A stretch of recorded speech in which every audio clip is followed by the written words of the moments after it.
In the latest episode of Rewind of the Living Dead, we find a good place to hide and keep the ultraviolet lamps close as we look back at the 2007 film 30 Days of Night.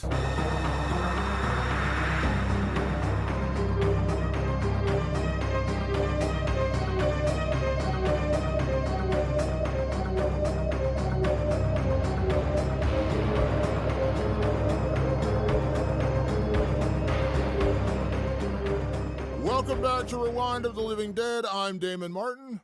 And I'm Patrick Guerra. And Patrick, this week we are getting into a classic-ish film, not necessarily classic in terms of age, but classic in terms of material as we talk about 30 Days of Night. And here's a spoiler alert right at the top of the show, Patrick. This film's 16 years old, so we're actually going full spoilers anyways, but little joke here. Is that a 30 days? That is a 30 Days of Night t-shirt, so you can pretty much tell we like this movie, or at least I like this movie. Yeah, you know what, Damien, you're not alone. I do like this movie as well. You and I have something in common with this movie. And we didn't know each other when this movie came out, all the way back in what, 2007? 2007. We didn't know each other at all, but we both read the graphic novel first, didn't we, Damon? We certainly did. Oh, you're kidding me. Look at this guy with his 30 Days of Night graphic novel just hanging out. 30. I looked for mine. I can't find it. I probably trashed it or something because I tend to forget to collect things, but I remember being in Barnes and Noble. I think it was something like my then girlfriend, now wife, and I used to do is we would go to Barnes and Nobles and just kind of look at books all day because we didn't have phones back then. So you just fucking go and look at books. Because why not? And it was a great thing, and we should get into the habit of doing that more. And we'd go to Barnes and Nobles, and I'm going through the graphic novel section, and I see this 30 Days of Night, and I go, oh, first of all, cool title. Secondly, flip to the back, see the premise that these vampires are descending on a town that is going to have 30 days of night, hence the title. I think I read the whole thing in the store right there. And then I found out that it was going to be a movie. And I was like, oh shit, this is fucking rad because I loved the premise of the graphic novel. I aside from just, loitering in a Barnes and Noble, is that pretty similar to your experience? A little different. So I've been a comic book collector most of my life. If you see the shelves behind me, a lot of what you see behind me is comic books. So I've been collecting comics since I was like 8 years old. So I didn't buy this when it originally came out. I didn't get the original 3-issue series, but I do remember through word of mouth with other comic book fans at the time that told me about this story 30 Days a Night. So I can't remember exactly when I got it, but I did seek it out at my comic book store. So the movie came out in 2007, the comic came out in 2002. I would imagine I probably got it around like 2005, maybe. Like it was after the book came out. I know that. Like I'm not gonna lie and sit there and say I bought every issue because that's just not true. But I do know I bought it before the movie came out because I just remember hearing buzz about this really cool vampire story. And I've always enjoyed horror comics. It's just horror comics, really good horror comics. I won't say they're hard to come by. They're definitely not hard to come by now. There are a lot of really good horror comics these days, but back in like 2003, 2004, I'll be the first to admit I didn't seek out a lot of horror comics. I read mostly superhero comics. But when I found this one, I was like, oh, that sounds really cool. And I bought it and I loved it. But it is, as you said, it is a super quick read. Like, I reread it last night. I found my 30 Days and I dug it out of my graphic novels last night, knowing we were going to review the podcast. It took me like 30 minutes to read Yeah. the whole 3-issue series. Like it was a super fast read. I didn't remember it being that fast, but I was like, damn, that was a quick read. So I just reread the comic again because I haven't read it in years. But yeah, so somewhat similar. I definitely wasn't there at the beginning, but I wasn't there just when the movie came out because I do remember hearing about this. I do remember other people telling me about it, and I bought the graphic novel. Like I said, I'm guessing like 2005. Like it was definitely a couple years after it had already been out in comic book stores, but it was also before I really heard the buzz about the movie. Yeah. And talk to me about your your theater experience if you can remember it, Damon, because I sure have a very memorable theater experience from this. I do. It was great. I really do remember that because like this was like I like vampire movies. I do. I mean, we did Yeah. a, we full on filleted Lost Boys when we did that episode a couple years ago. Near Dark. There's That's one another of one that we just yeah. lapped up all of its sweat off the gym Yeah. floor. Yeah, like there's certain movies that like we just agree on and then we just full on just, it's a full on suck fest around here. Um uh 30 Days a Night I would say falls into like my category of like all-time favorite vampire films, and I don't Wow. Okay. it is on that list. And I remember seeing it in the theater. Now I love this is well documented. People listen to this like, oh god, shut up, Damon. You're talking about but I love isolated, contained horror stories. Now you can't get much more isolated and contained than a small town in the northernmost town of Alaska that gets cut off from the world for 30 days when the sun goes down and doesn't come up for a month. That's as isolated and contained as you can get. That's a claustrophobic horror story set in a town as opposed to like a house or a barn or whatever. So I loved it immediately, and I love like I like there's just certain elements of this movie that when you see it in the theater, the cold, like you can feel the cold in this movie. Like if you don't, like, you could be in a warm theater and you would feel the cold of this movie. Like it just has that kind of visceral feeling to it. So I do remember that, and this was a great theater experience seeing this movie in the movie theater. Like I've said a million times, I always prefer to see a movie in the theater if I can, but this was one of the ones that really paid off because it is so intense and action packed at certain moments, and it's a really really incredibly well done movie. And as I mentioned in the intro, a pretty faithful adaptation to the source material, and we'll talk about the differences between the comic book and the film a little later. But yeah, I do remember the theater experience. I remember it was great, and I remember just the atmosphere of this movie was really brilliant. I have exactly the opposite theater experience. Really? Yeah, but here's the thing. It's not because I didn't dislike the movie. I went with my oldest brother who's now passed, and my younger brother who I go to the movies with all the time, and we always did. We always went to the movies. We went to go see everything. I mean, really, like the '90s, the late '90s, and the early 2000s were a great time to just go to the movies and see so many different things. And we all go. I drag these guys to 30 Days of Night. They're not big horror fans at the time. My younger brother, a little more so than my older brother.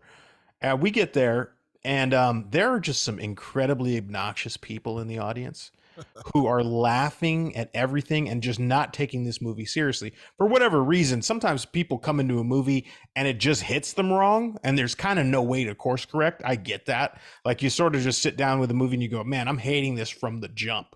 That's kind of how these people were, except they were being loud about it, and they were being super loud, and I was getting fucking pissed off because this is my church, Damon. This is like my sanctum sanctimonious or whatever it is. Like this is my place where I go.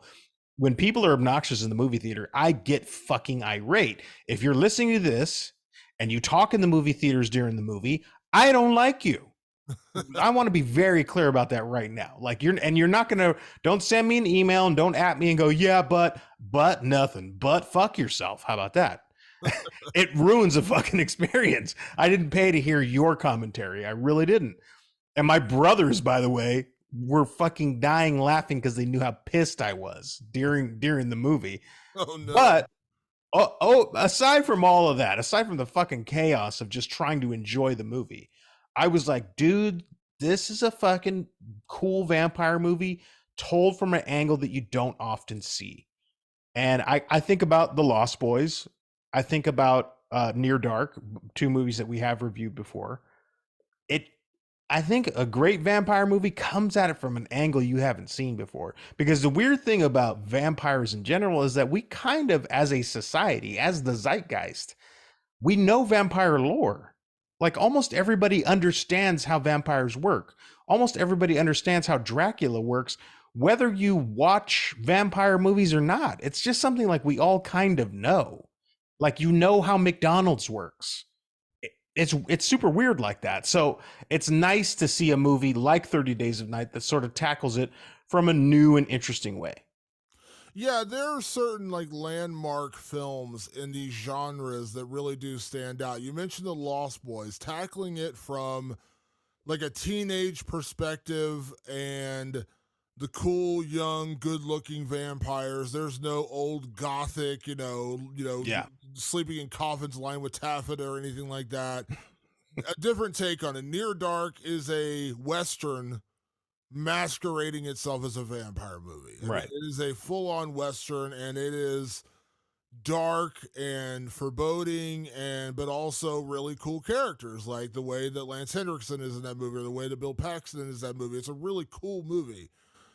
Then I think of like a TV show. It didn't end well, but it started great. Was True Blood. Like the take on vampires in that movie, where they were, they had just come out. Now they're in the public. Like it's a different, totally different take on vampires, because every Right. other version of vampires you see, they're hiding in the dark. They want to keep their identity a secret.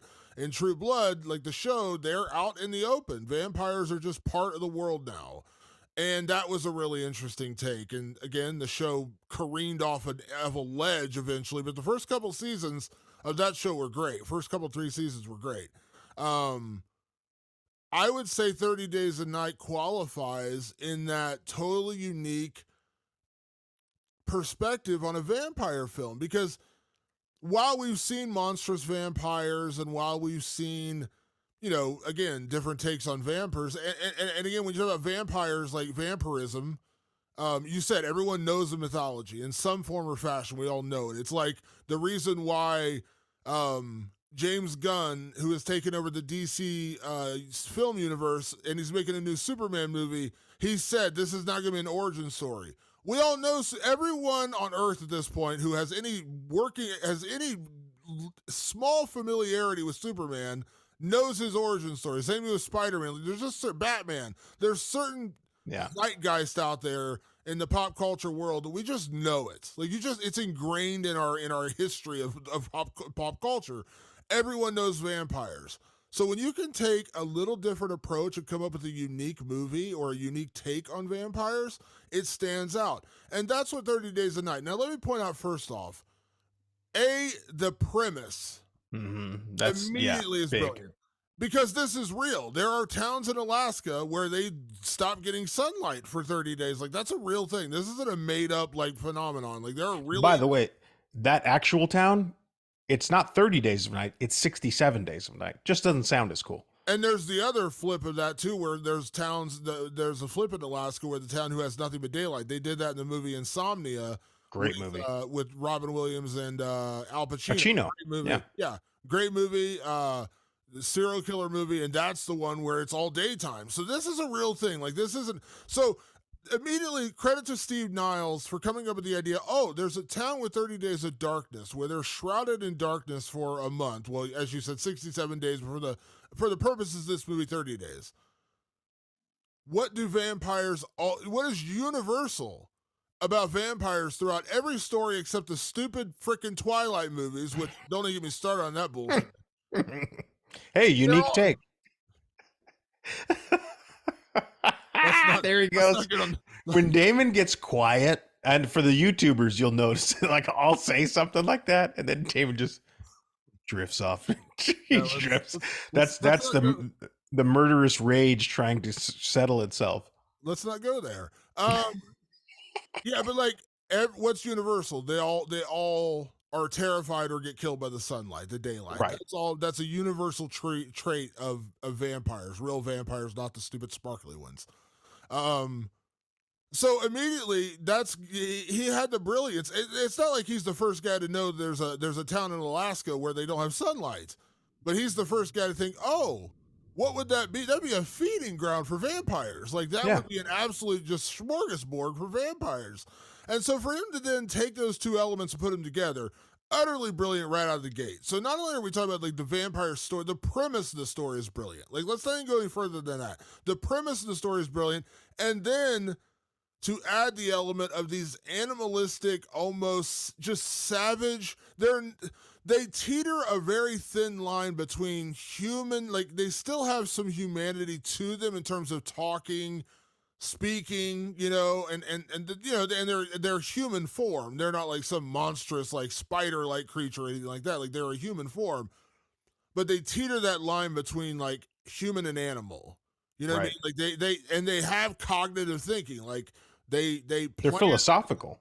they plan this attack and they torment the humans. Like they're not just mindless killing machines, but they walk a very fine line where they are mindless killing machines. And that's what I think makes this take on vampires so different and so brilliant. So, in and of itself, 30 Days a Night is a unique take on the vampire mythology. And I'll be honest, like, I'm a writer, Patrick. You're a writer. We've talked about writing scripts together, we've worked on scripts together. I don't know that I could ever come up with something like this. Like one of the reasons, like, I actually really like vampire stories, and I would love to work on a vampire story. Here's the problem I would have. I don't in my head right now. I don't know that I could come up with something as cool and creative, and that's where you and I talk about vampire films that stand out. Lost Boys is different. Near Dark is different. True Blood originally, the TV show, is different. 30 Days a Night is different.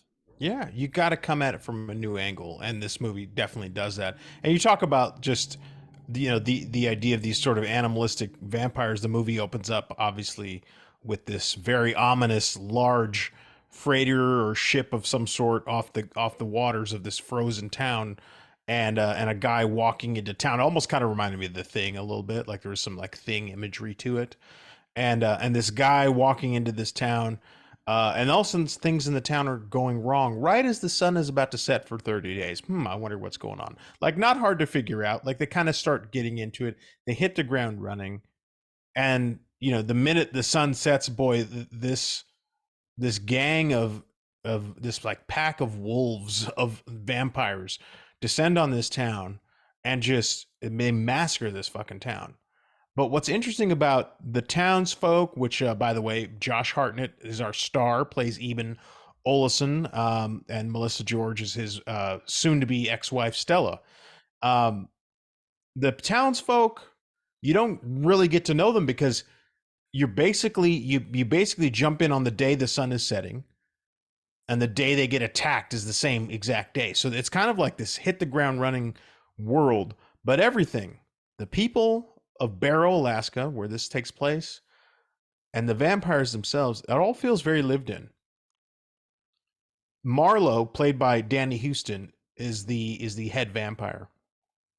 How did he become the head vampire? They never really get into it, but it feels very established. Like this group of vampires has been following him and following his lead for quite some time. Um, Eben, who's our sheriff in town, the town knows him. Everybody, it's a small town anyway, so it makes sense. They do exactly what you were just talking about. They skip the origin story stuff. They get right into it. Like, you just get into what's happening. And it's funny, like even right before we got on the podcast, we were talking about superhero origin stories and how they can be tiresome. You brought up a little bit of it there with Superman. They don't bother you. They don't bog you down with origins. And it's weird. Some people like that. They're like, well, I don't know. Where did these vampires come from? They came off a ship. Where'd the ship come from? Does it matter? The mystery's kind of cool. It's kind of cool to go, why do they have, what's their language? It's this weird series. It sort of reminds me of like, what if bats actually had language? Like, it was kind of that, as opposed to just clicks and beeps. They have sort of a primitive language that's all their own. And it appears too that these people used to be human. They don't ever get into it. They don't explain it, but like there's moments where, like, when you realize, oh, they can turn other people, which is a totally normal vampire lore thing. You can turn people into vampires. Well, then it makes sense why after their first attack they put the head on a spike. And this is something I didn't pick up the first time I watched. The vampires attack a guy, they kill him, they drink his blood, and they put his head on a spike. And I was like, oh, is that a cool like warning, like, here we come? They put his head on a spike for a reason, because everything they touch will turn to a vampire. Yeah. And the only way to kill these vampires, apparently, besides sun, is to lop their heads off. That's unique. And they don't over explain it, but it's just enough. to make it feel lived in, to make it feel interesting, to make it feel fresh and different. Like it caught my attention on this go around. Yeah, it's really unique in that way, and yeah, decapitation is the only way to kill them, and they set it up pretty well. And they actually like when we first meet the vampires, they say don't turn anyone, take their heads, and that's really the only time you hear that. Yeah. And then obviously Eben, Josh Hartnett's character figures it out when he kills the one guy who turns in the town. He ends up lopping his head off with an axe. And he kind of figures out that's the only way to stop them because he couldn't do it otherwise. He had to chop the guy's head off to actually kill him. So that's a unique take. It's not about wooden stakes and garlic, and I'm not saying there's anything wrong with that. It's a cool mythology there too, depending on the story you're doing. But I do enjoy the fact that they again took a different take. Yes, they could be fried by sunlight, but again, they're impervious to that right now because there's no sunlight. So how Yeah. do we stop them? The only way you're stopping them is by literally cutting their heads off, and that is just a unique, different take on this film. Can we talk real quick, Patrick, before we get in like the real meat and get into categories and all this kind of stuff a little bit later? Can we talk real quick about the opening 20 minutes? Because I'm glad you brought it up.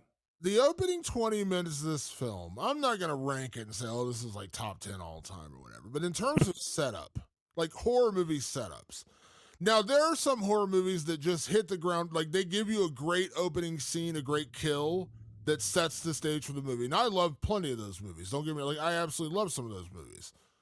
Um, but the way that this sets it up with like this foreboding sense of dread in that first 20 minutes. Mm-hmm. Because at the beginning, like you know something's off, the cell phones are burned up, the computers aren't working, all of us. So we all know something's going wrong.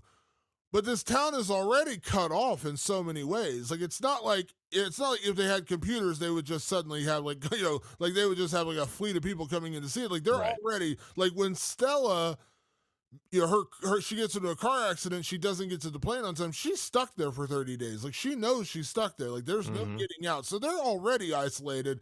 The cell phone's burned up. The communications going out when they kill Gus out at the cell tower and take down the cell towers and everything. Like they're just cutting them off even more. So like that sense of like we're already in this town of whatever, and then like the cool part at the beginning where Eben and Billy are driving, and he says we got to change the sign. And he's like, it's tradition, man. They drop, and there's only like 150 people left in town from like 200 or whatever the number is. Just you can tell, like they're setting it up that this town is isolated from the rest of the world already. Then on top of that, here comes this an amazingly creepy dude played by Ben Foster, the stranger, who is just 18 levels of crazy and creepy and dirty and skanky and nasty and just terrifying. Shows up in town to just basically tell them you're all, for lack of a better way, you're all fucked. You know what I mean? Like that's what he's. But that whole first 20 minutes was setting it up to where you like because you can see it. Eben being the sheriff, like he's supposed to be hyper aware, but even he's not. I mean, who would believe vampires? Obviously, like that's taking things way too far. But even he's not overly concerned because they've been here, they lived here, they know what it's like. You know, when he runs into Mark Boone Jr.'s character, Bo, who runs the plow, who gives the citation, he says he lives out in the South Ridge. A citation every once in a while lets him know he's still part of this town. And he says, why do we live out here? We live out here because we can survive it, and we want to be isolated. We want to be cut off from the rest of the world. So even the cell phones being burned up, as freaky as that is, he's still thinking like this is just a prank because we're already isolated. Like, who gives a fuck that we just lost our cell phones? Like, no one's probably going to be calling out anyways. Like, we're all stuck here anyhow. Some people leave because they can't handle it. Like, they leave for the 30 days because they can't handle the darkness and the isolation and all that kind of stuff. So, even that sets it up really well when he's just like, this is freaky, this is kind of weird, but we're still not overly concerned because we're kind of used to this. And it just keeps escalating and escalating. And then when you introduce the stranger and they arrest him and they put him in the cell and he's just tormenting them mentally and the way he's talking to them, it's just the whole first 20 minutes of this film sets it up so well. So when the vampires finally do come into town, and even their arrival is like a slow burn because they attack Gus out at the cell tower and they kind of attack that one family. And then it's just, full on assault. But the way that it all kind of just just keeps picking away at you. You know what I mean? It's like they're pulling Yeah. the skin, just picking away a little bit here and there, picking at the scab. It's just I love the opening 20 minutes of this movie. It sets it up. That you always talk about dread, Patrick. This film is the definition of setting up dread for your movie. It really does. I mean, because the very first image is literally the silhouette of that freighter or that ship or whatever it is, and it just doesn't look right. It just doesn't. And then there's the guy creeping in, and then there's that escalation that you're talking about, which is all the cell phones burning, the power.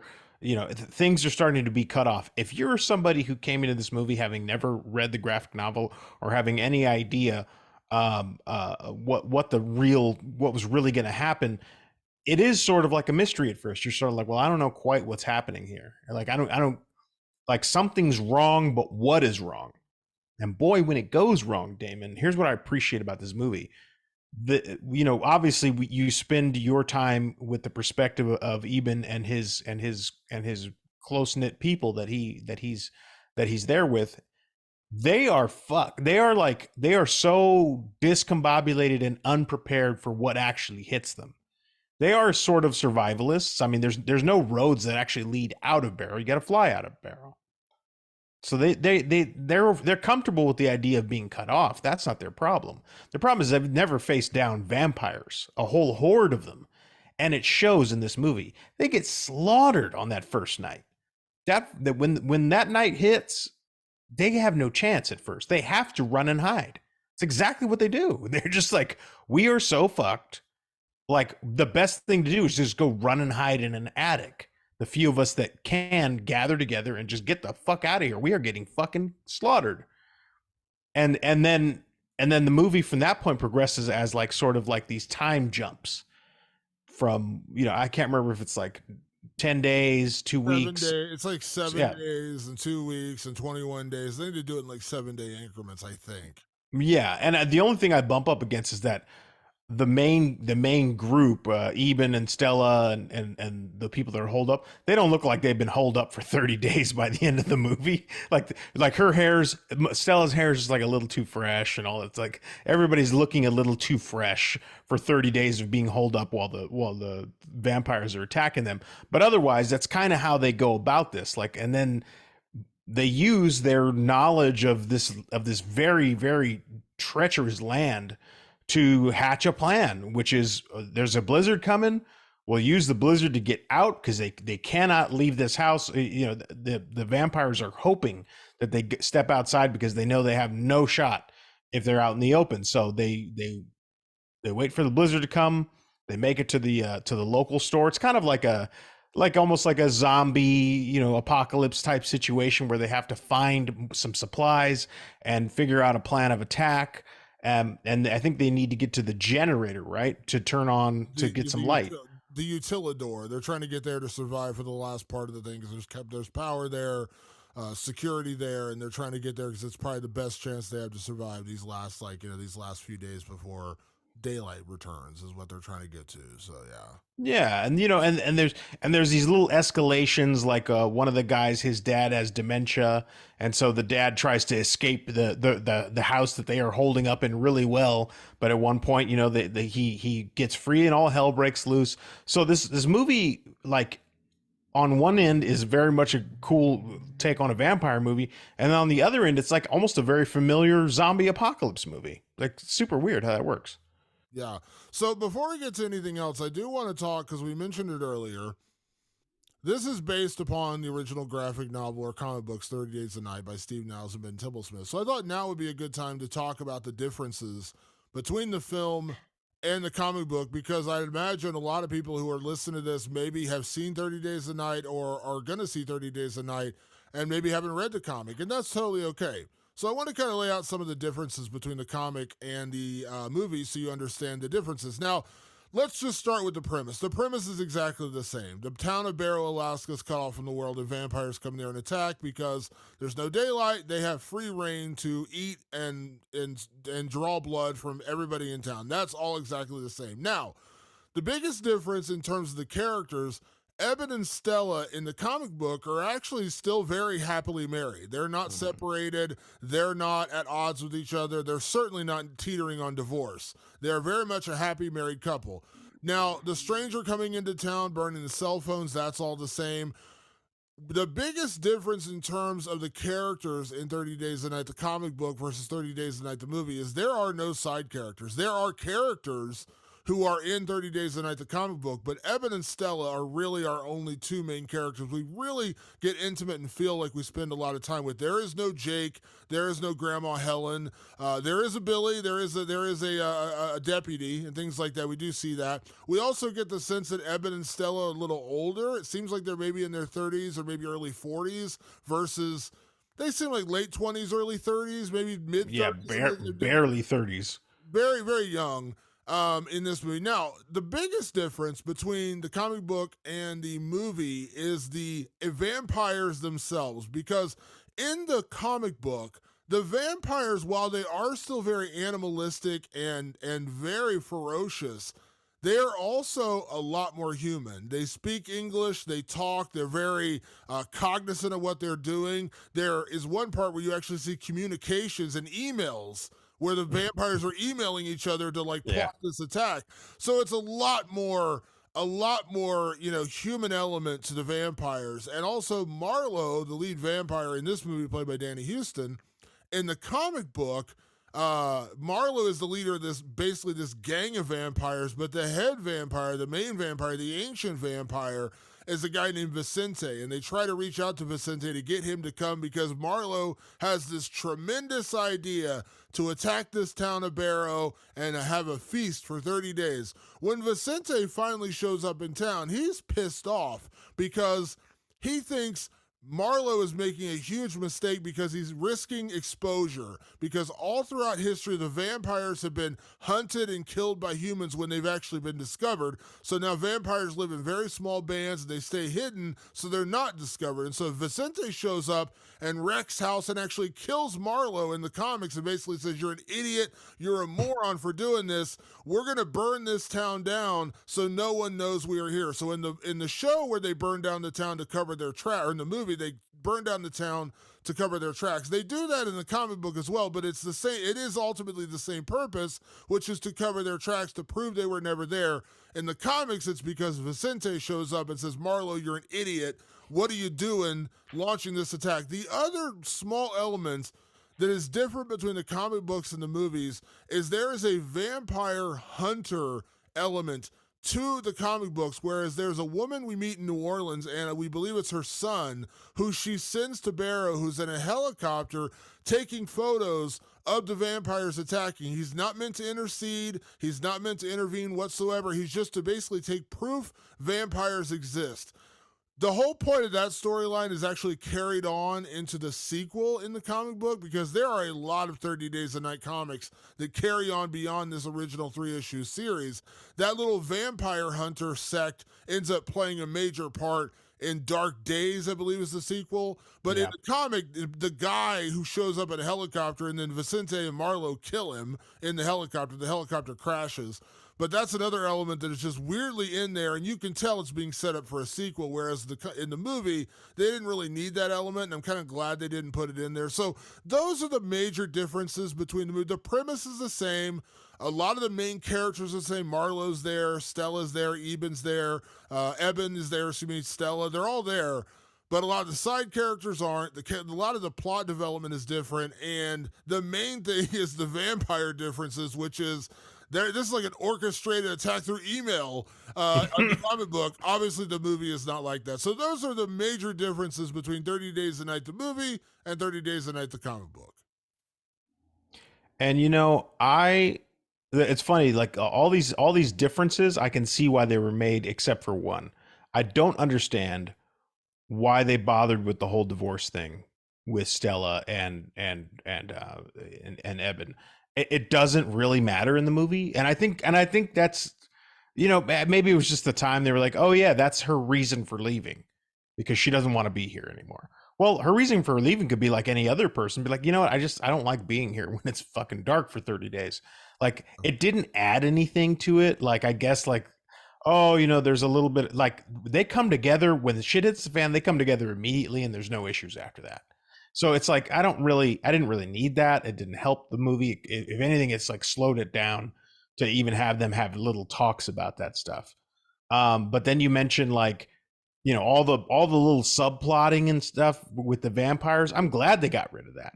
Yeah. It just adds to the dread. And I think sometimes when something's in novel form, it makes sense to just have more. But I think even in this instance, the movie is much better than what was ever put in the comic. Like the comic should have gone with what the movie did, which is like just make it very mysterious. Like just make this thing as mysterious as possible. So I like that the movie does that, where it's like I don't know where they came from. I don't know why. I know why they're here, but I don't know their origins at all. And I love that again. To me, it made the world feel more lived in. And I do think that what they seem to hold on to from the books is that there is some sort of coordination between these things. They are rather animalistic the way they attack, but like they talk about like, like for instance, Ben Foster's character, the stranger, he's sort of what you would call their familiar. He is their day walker. He can do their bidding in the daylight. He's their human, and they promise him, just like they all vampires promise their familiars, that they will turn him. And when that time comes, Marlowe and him talk, and he goes, "I did all this stuff for you. I did everything you said. Turn me. Like I want to be like one of you." And Marlowe just kills him, and he goes, "They all believe it. They Yeah. all believe that shit. Like they know humans. They think about humans, and it's why they attack the way they attack. It's why they challenge the way they challenge. It's why they walk a girl out into the middle of the street, a weekend or whatever, to try and bait people out. They go, oh, they'll fall for it. They'll fall for it by having her out there. Someone will come out and try and save her because that's what humans do, and it'll be perfect. And then we'll find out where they came from. Like without ever having to say any of it, they do it, and it's out there and it's clear, and it makes it a rich and full environment. Yeah, and I have to. So, just a reminder from the intro: Steve Niles, who wrote this comic book, originally wrote this story to be a screenplay. Like he wanted Yeah. this to be a movie, and people said, "No, we're not interested." And so he ended up turning it into a comic book. And obviously, in a comic book, you've got to change things. You're dealing with a 28-page comic book versus, 120-page script. A 28-page, Mhm. and we're even 3 issues. We're talking about less than 90 pages. And we also got to remember that's illustrated. You're not dealing with the dialogue you would, dialogue, things like that you would have in a movie. So just like anything else, when you adapt a comic book into a movie, you got to add things. I mean, there's just no way not to. You can always keep the core elements of the story the same, but you got to add things. As I said, in the comic book, there's no Jake, there's no Grandma Helen, there's no the neighbors who stay. There's no Bo, Bo played by Mark Boone Jr. There's none of those characters in the comics because they're dealing with limited space. So what do they have to focus on? They have to focus on the main characters, which are Stella and Eben, and then Marlowe and the vampires and things like that. So I would argue, and I know, listen, I said I'm a comic book collector, have been, most of my life, and the comic book collector is about to come from my head when I say this, but I like the 30 Days a Night movie better than I like the comic. When I read the Agree. comic again last night, I enjoyed it. Don't get me wrong. It's still fun to read, and I love the art. Ben Templesmith is an incredible, unique artist, and I love the art in that book. That being said, the story is so much more complete in the movie. Now, I agree with you. The whole separation thing didn't really make a lot. The conflict at the beginning made sense, but the fact that it never really went anywhere. Yeah, it It, didn't it, matter to it their did. Yeah, it didn't. Yeah, movement. it didn't matter. Like if there was some way they tied it back into the total outcome of the movie, maybe, but they didn't. I mean, yeah, they basically got them back together, and I was like, that was a conflict that didn't really need to exist, to be honest. Yeah. Didn't really make a whole lot of sense. But again, it didn't really bother me. It's just kind of like, why? Like I didn't really get it. But again, doesn't ruin the movie, doesn't do anything. It's just kind of there. The other characters they add, though, when you add a Bo and you add a Jake and you add a Grandma Helen, these are all characters that actually play a part and actually have relevance to this movie. And so you need that. And I think the biggest difference that I love is the difference in the vampires. I had kind of forgotten about the emailing vampires in the comic book. Like, there's literally email correspondence written out in I the want to say comic it's like book. one of the first things you see is like Yeah, it somebody is. sitting at a computer with an email. Yeah, and again, the vampires are again in the comic they're almost like true blood vampires. They're talking to each other. They're planning out things they're talking about. And again, it's easier. You have to kind of do that in the comics because they got to tell you what's happening. You can't see it now. I mean, you can see the photos, the pictures, the drawings in a comic book, but that doesn't necessarily tell you the whole story. You need it scripted out for you. And so the whole email chain and everything is just kind of looking back at it's kind of a little corny, but that's also the kind of vampires they were in that book. And so the difference of just turning them totally animalistic. And as you said, we don't need emails telling us why they're coming here. We can figure it out. And we don't need an origin to know where the vampires are coming from. We can figure it out. Because all that matters is they've shown up here to kill, drink blood, and burn this town to the ground. And that's all we really need to know. It is all you need to know. It's and it um oh shit, there was one other thing. Oh well, it's kind of it doesn't go right off of what you said, so forgive me if I'm kind of bouncing around. There was one other thing I really butted up against, and that was Josh Hartnett's character. By the way, Josh Hartnett right now in the incredibly successful Oppenheimer. If you haven't watched that, he actually has a really great role in it. Josh Hartnett's character Eben is the town sheriff. The thing, and I don't remember them even really. It's almost like it had to be kind of created for the movie. um his moral compass is all over the fucking place. Like I don't like, and it's not Josh Hartnett's fault as performance wise. It has nothing to do with it. But I did take umbrage. He is our lead. He is the guy, and he's very much like he's got a great look. I buy him as sort of the strong silent type in an Alaska town. Like I don't have a problem with that. But like then when it comes down to like he can in one hand like behead a child that he doesn't even know. He doesn't know who she was. He's like, oh, that's a vampire now. Chops her head off. And then like later on when he finds Billy, his deputy, who had killed his family, he gets mad at him for like doing that. And I'm like, I think I don't know where Eben stands for him to start like getting mad at Billy for showing his family mercy during this insane moment. Like, and there were just little bits and pieces throughout the movie where I was just like, why is he like shoving this one or telling that one or doing this one when he's like not practicing what he preaches? And it's not like it came around and like bit him in the ass at any point. Like, it was just weird. Yeah, I didn't butt up against that much, mainly with the Billy thing because, I mean, Billy, the deputy, we find out towards the end of the movie, he actually killed his own family because he didn't want them to be killed by the vampires, which was a little twist. You're like, oh, geez, like this guy ends up being kind of like a twisted dude because he kills his own family just to keep them from being killed by the vampires. Now, you can say to yourself that's a mercy killing, or you could say if you would have hidden for a few more days, you would have survived this because Billy did almost to the very end.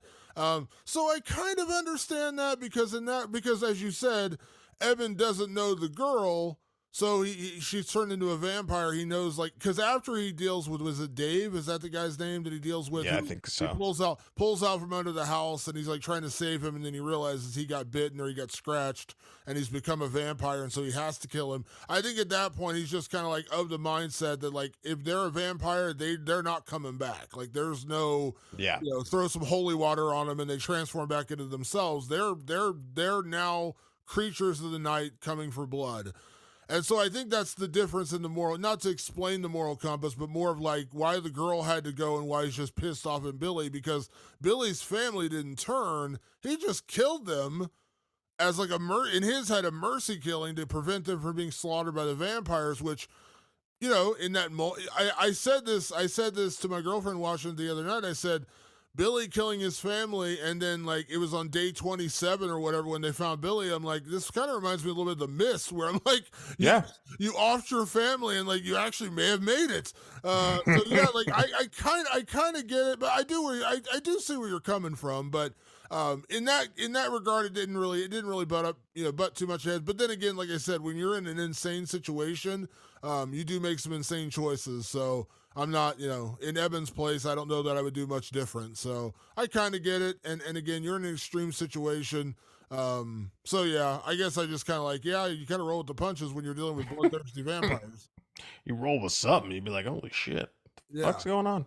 It was Let's wild. get to categories because we got a lot to talk about with categories in this one. And let's kick things off as we do each and every week here on the show, Patrick. And let's talk about best performance. Now, truth be told, you stole my original best performance, but I switched I'm it to a surprised. different one. Let's talk about your best performance because I also want to rave about this one. Then I'll get to my best performance. So, who did you give best performance to in 30 Days of Night? I chose. There was one of two performances, and I'm almost sure that yours is who I think it is. But so I chose this one because I was like, I have a feeling Damon's going to want this other one, and I think these two are the best ones to hear. Back then, in '07, when I wanted to go see this movie, and now I'm still very much enamored with Ben Foster's take as the stranger.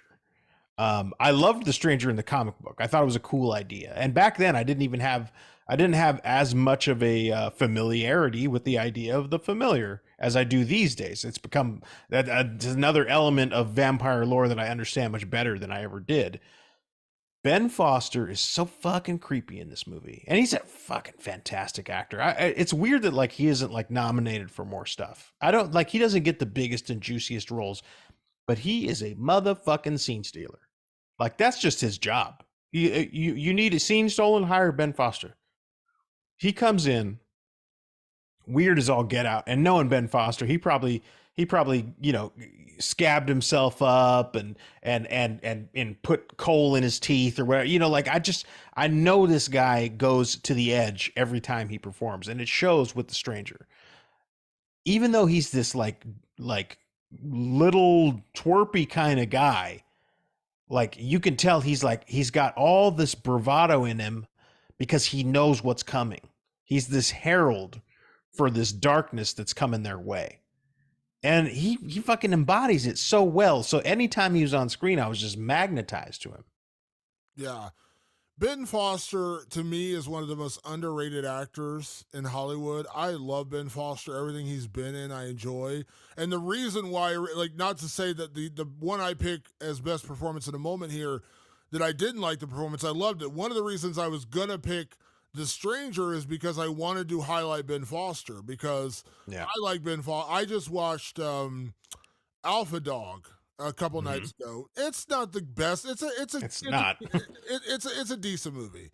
But he's in that, and I was like, oh my god, Ben Foster, he's just so good in everything he does. He raises the level of every film he's in, and you're right. Like he's one of those guys where it's like, how does this guy not have like 10 Oscar nominations on his resume? Like he's just so Yeah. good.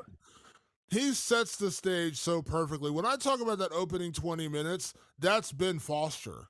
That's all Ben Foster. I'm not taking away Melissa George, Josh Hartnett. They're all very good. Not to say they don't play their roles very good, but the way that Ben Foster plays the stranger is so utterly creepy. He has so many lines in there. We're going to do best line a little bit, and neither one of us picked the stranger. And the only reason I didn't is because there's one very just iconic part of the movie I wanted to highlight for my best line. But I could have easily picked all the dialogue that Ben Foster has in the first 20 minutes of this movie that are just utterly brilliant. When he says, and actually is a line from the comic when he goes, "Oh, Mr. and Mrs. Sheriff." Great line there. When Jake throws a little toy at him and he says, "Oh, thank you for the plastique." He's so creepy. When he has that scene in the diner, he says, "You don't give me what I want to eat. You don't give me what I want to drink." And he's just Mm-hmm. so matter of fact and so just it's just there you get uneasy around him. So good, such a great performance, and he is honestly like he sets the stage for everything that happens in this movie, Patrick. Like when I talk about those opening 20 minutes, I'm talking about Ben Foster. Yeah. And also he offers the only inkling, the only Easter egg of something from the novels that never gets any play in the movie is that it all starts in New Orleans. Yeah, And he's got what I'm assuming is about a New Orleans accent, yeah, some sort of Louisiana type accent. but I was like, well, there it is. Like he clearly read, whatever the 60 or 80 or 90 pages and went, oh, like I'll do that little piece. Yeah. And and it added that extra little layer of character. I loved it. I thought it was And great. even after the attack, when he's chained in the cell, and he's like, they didn't take me, and he's like crying. It's just so good, man. Like it's just so Yeah. like even that, and then when Marlo eventually shows up, and he's like comforting him almost, and he's just like, "Oh, you're coming to save me." He's just so good in every scene. Like he is the ultimate. Like when you're in a scene with Ben Foster, just go ahead and recognize you're not going to win that scene. If it's a competition, you're probably not going to win that scene. Not to go on a Ben Foster tangent, but the movie Hostiles with Christian Bale. You ever seen this Oh one? yeah, absolutely. It's fantastic western, like another a Scott Cooper western. Really, really, really good. And like it's got Christian Bale and it's got Jonathan Majors, like really, really good actors in it throughout. And then like Ben Foster like shows up for like a small segment of the movie, just fucking pulls the rug out of all these like top shelf actors, like just like, let me show you how it's done. Like and then he walks away and no and then everybody goes about their day. Yeah, he's so good. He's so good. So now for me, best performance. Again, I wanted to highlight Ben Foster more than anything because I just think he's so underrated and doesn't get nearly enough praise for how good he is. But my best performance in 30 Days a Night has to go to none other than Danny Houston I as thought so. Marlo. I like Danny Houston. This was the first Danny Houston movie I ever saw. I can't Same. remember seeing him before this. Now, I did learn more recently that Danny Houston is the brother of Angelica Houston, something I did not know. That blows my mind. Yeah, I was like, oh, really? And his dad was also an actor. So I was like, oh, wow, okay, that's a whole family of actors. And I've gone on to really enjoy. Danny Houston was great in Yellowstone. He was great in Succession. He was great in American Horror Story back when that show was still halfway decent and not god awful like it is now. Um, Danny Houston's a really good actor, but I'd never heard of him or seen him before 30 Days a Night. His portrayal of Marlowe, the lead vampire, is so. I would Patrick, I know this is going to be a controversial statement. I would say, in terms of vampire portrayal, I'm not talking about like, movie or just the portrayal of a vampire. I would put his portrayal of a vampire on par with Kiefer Sutherland as David and as Bill Paxton in Near Dark and as Alexander Skarsgård in True Blood or any of the other iconic version of vampires you want to talk about who just gets it. Danny Houston makes this movie. He terrifies you. He is powerful in his leadership of the vampire pack, and he is just so commanding. As I said, if you're doing a scene with Ben Foster, chances are you're losing that scene, except one scene, and that's the one where he's kind of comforting the stranger, and that's when he breaks his neck and he says, they all fall for it.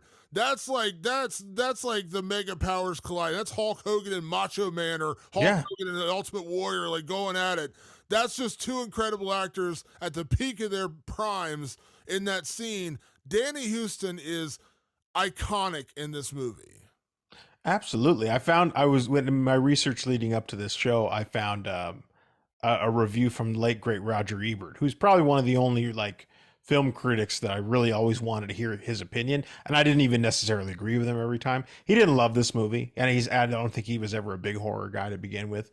But he did agree on two things with us. A, it was a very unique movie for vampires. It was something that he hadn't seen much of, and B, he fucking loved Danny Houston. And that says a lot. I mean, the guy made a career out of watching movies, analyzing performances, and he managed to praise Danny Houston's vampire, which is, by the way, a pretty lean like drawing of a vampire. It's not like we get a lot of backstory. We don't get a lot of motivation. They're just hungry. They're just there to eat. That's kind of what it is. But it's the way Danny Houston carries himself. It's the charisma that I think any of the great vampires and the ones you mentioned, they have charisma.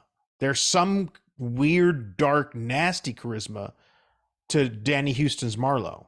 Like even it's so different than all those other like so different than Bill Paxton, so different than Kiefer Sutherland. Like nothing.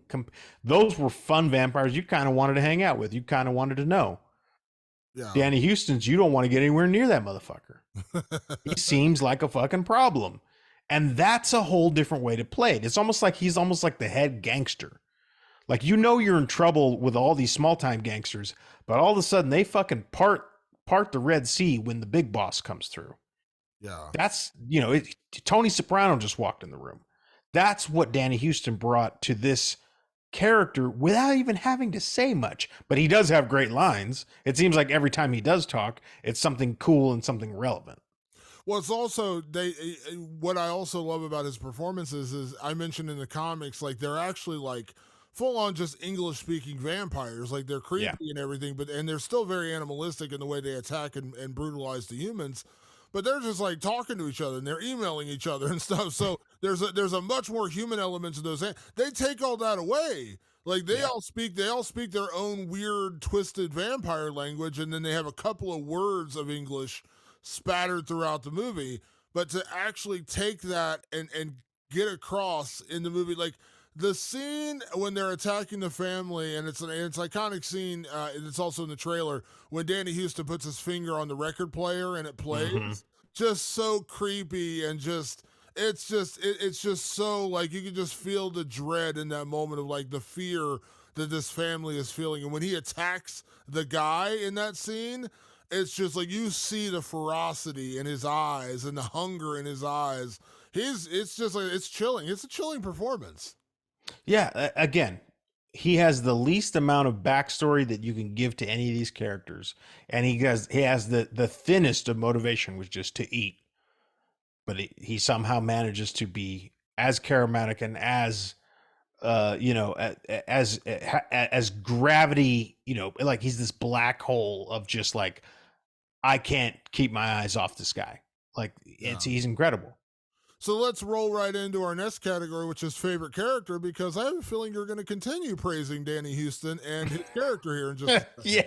I guess I should have mentioned that, yes, Danny Houston's Marlowe is my favorite character in the movie for all the reasons I just said, and then some. Damon, am I guessing right that Marlowe's got some best line? He does. He actually has my best line. So rather than me drone on about how great Danny Houston is, why don't we let his performance do the talking for us? How did you know? Like, did you just know? I never. Okay. I just guessed. Okay. We never discussed this before the show. No, we don't. Nope. Never. The fact that you picked out my best line before I had a chance to play it freaks me out a little bit right now because you know what's coming. You had no idea. I did not tell you this. I did not tell you what my best line was. No. Now, I'll set this up by saying this. My best line is my favorite line. It is my favorite moment in the entire film. Mm-hmm. Now, I'll warn you, the visual is better than the audio. Got to be clear about that. The visual is 100 times better than the audio. If you get a chance, you haven't seen this movie in a few years, go watch this scene. It is terrifying and chilling and exemplifies everything we're talking about with both Danny Houston's performance and Marlowe as a character. Here is my favorite line from 30 Days a Night. Please, God, please.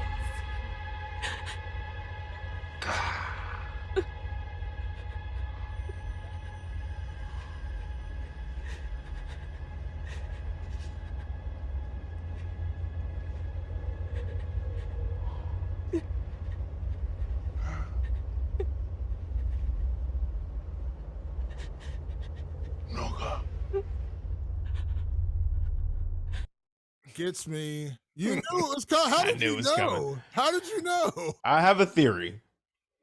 And back in 07, when I was already firmly planted in my atheism, there is nothing more satisfying than seeing a vampire on screen laugh in the face of religion.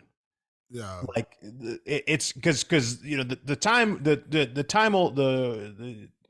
the old tradition of vampires is that they are terrified of crucifixes. So the idea of God or Jesus coming after this vampire should make him recoil in fear. Yeah. And when you're right, the visual in this line is so great because she's trembling in fear and she's saying, "Oh God, like please save me." And he looks up into the sky mockingly.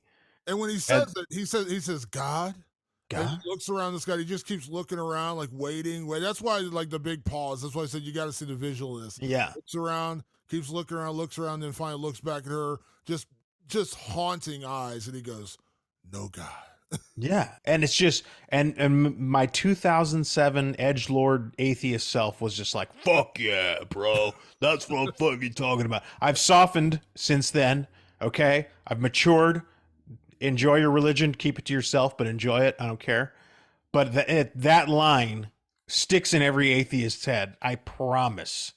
Every atheist who Just saw this movie was like, "That's the fucking line of the century right there." It is just it's so haunting and chilling the way he delivers it, the way he looks at her and basically he's mocking her in a way when she says, "Oh, Oh please yeah, he's God," toying. He's toying with his and, food. and when he says God, and then he just looks around and he waits, and it's because there's that long pause when he says God, and then you hear like 12 seconds of just music, but like he's just looking around the sky, creepily looking around, and he finally looks back at her in the eye and goes, "No God." And I'm just like, oh my, that is just so perfect. Mm-hmm. It is the perfect delivery of basically telling this lady you're screwed and no one is coming to save you. Your Yeah, deity isn't like the deity you pray to. He's not coming. yeah. I'm It's. God here. Like I'm God here is what he's saying more or less. Like I swear, every other edgelord I've known since 2007 that has seen that movie has quoted that line back to me. yeah. It's just it's too good. It's too good not to fucking have in there. So the fact that you knew that, it's so funny because that's exactly you had, and again, be clear, you had no idea that's what I No idea, zero. We don't plan this stuff. We don't do yeah, that. that is hilarious. That is yeah, that is so I imagine that's also one of your favorite lines because you knew that ahead of time. It is my favorite line. It is 100% my favorite line in this movie. But I Yeah, chose something else. it is the best. Favorite character, Marlo for you. For me, I'm gonna go with. I just listen because I know I'm cheating here. I fully admit I'm cheating here, Patrick. Sometimes um, when we do best character or favorite performance, best performance, and favorite character, I have to kind of switch back and forth because sometimes like I can only give one best performance and I always going to pick one favorite character. So it could have easily gone the other way in my favorite performance, but Danny Houston was too good to pass up on. So my favorite character, I went with Bo Brower, played by the great Mark Boone Jr., who is also a favorite of mine on Sons of Anarchy. He's been in a lot of other movies, tons of other movies over the years. He's in Seven. The list goes on Great and character on. actor. He's so good. He is the best supporting character in this movie. Like he is the grumbly kind of out backwoods, just leave me alone, old grumpy bastard. And when Evan interacts with him early on, he says, sometimes you got to give a guy a citation, make him know he's still part of this town. And when he comes into town, he's ready to peace out. And Stella's like, we need you. And Yeah. like he realizes in that moment that like I'm part of these people. I'm part of this town. Like they're part of me.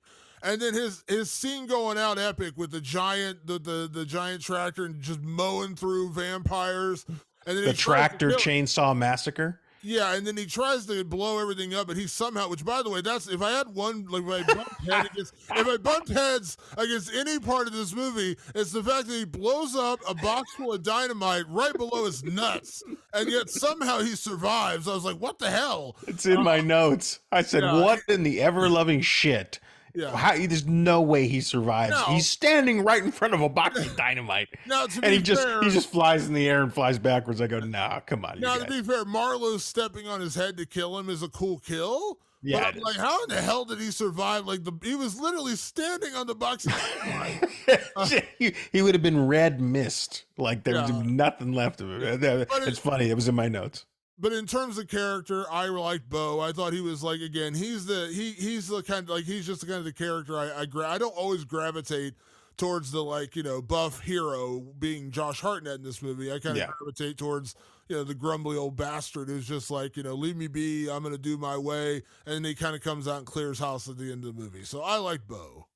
And that's a funny coincidence because my best line is from Bo. I swear to God, folks, no God. But I swear, We didn't plan this shit. My best line comes from Bo because it's just that it's just that touch of self-aware humor that I can tolerate, and coming from the grizzled grump that plows the snow and lives on the edge of town, it was just the perfect kind of cynicism that I liked, and it came from Bo. Helen had that operation at home. Yeah, she used an ultraviolet light to grow this stuff. Yeah, I can run for her place, let them follow me, and hit them with a sun lamp while the rest of you beat it to the sheriff's station. Just because something stopped Bela Lugosi doesn't mean it can stop these things. Just That's a great Bo line. Yeah, just because it worked against Bela Lugosi doesn't mean he's like the ultimate curmudgeon. Like, Yeah. this shit's gonna work. How do you know? Like, how do you know? Yeah, you remind me of the old, like in Werewolves Within, that trapper that lived on the edge of town, like don't step Yeah. on my property. Like it's the same kind of character. Like I loved it, and I love that little Bela Lugosi nod right there. A little bit of not to just keep comparing to vampire films. A little bit of that, like obviously he was a different kind of character, but almost like a little bit of like Grandpa from Lost Boys. Oh yeah, Just that, that little bit of like he's not quite all the damn vampires. Yeah, he's like this is where I put my double stuffed Oreos. Stay the hell off the shelf. That's Bo. That's Bo. I also Yeah. Mark Boone Jr. I listen. I was a huge Sons of Anarchy fan. We both Me were. too. I loved him in that role. He was probably my favorite character on Sons of Anarchy. I had a chance to interview him a couple times at San Diego Comic-Con. Nice guy. You cannot get a serious question or answer out of Mark Boone Jr. He's constantly making jokes and breaking balls, but I love his performance in this movie, and I love him in general as an actor. So, Yeah. credit to Mark Boone Jr. What a great performance. Let's talk about best scare. There are a lot of scares in this movie, and what I love about 30 Days of Night, Patrick, and I know you agree with me. There's different scares. There's jump scares. There's gruesome scares. There's gory scares. It's all over the spectrum. You cannot peg this movie down and say it's just an hour of jump scares. It's all over the board. So, what was your best scare in 30 Days of Night?